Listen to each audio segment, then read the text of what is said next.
గగనతలంపైకి ఇప్పటికే పాకిస్తాన్ భారత ఆ విమానాలని అలో చేయడం లేదు. దానికి సంబంధించి ఆ పహల్గామ్ దాడి ఘటన తర్వాత రోజే ఆ విషయాన్ని వెల్లడించింది. కానీ తాజాగా ఇక్కడ కేవలం పాకిస్తాన్ గగనతలపై నుంచి భారతే కాదు, ఇక ఏ విమానాలు వెళ్ళకూడదు. ఈ నిర్ణయాన్ని ఒకటి పాకిస్తాన్ ఎయిర్పోర్ట్ సంబంధించిన అధికారులు వెల్లడించారు.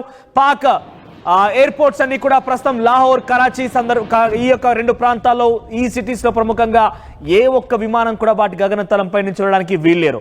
సుమారుగా ప్రతిరోజు, అంటే ఈ రోజు నుంచి మొదలు మే 1 నుంచి మే 31 వరకు కూడా ప్రతిరోజు ఉదయం 4 గంటల నుంచి 8 గంటల వరకు 4 గంటల పాటుగా ఏ విమానం కూడా ఆ గగనతలపై నుంచి వెళ్ళకూడదు. కరాచీ, లాహోర్ ప్రాంతాలు చాలా కీలకమైన ప్రాంతాలు. పాకిస్తాన్ లో ఈ రెండు కూడా మెయిన్ సిటీస్ గా ఉన్నాయి. ప్రతిదీ కూడా పాకిస్తాన్ ఈ విషయాలపై ఆధారపడి ఉంటుంది.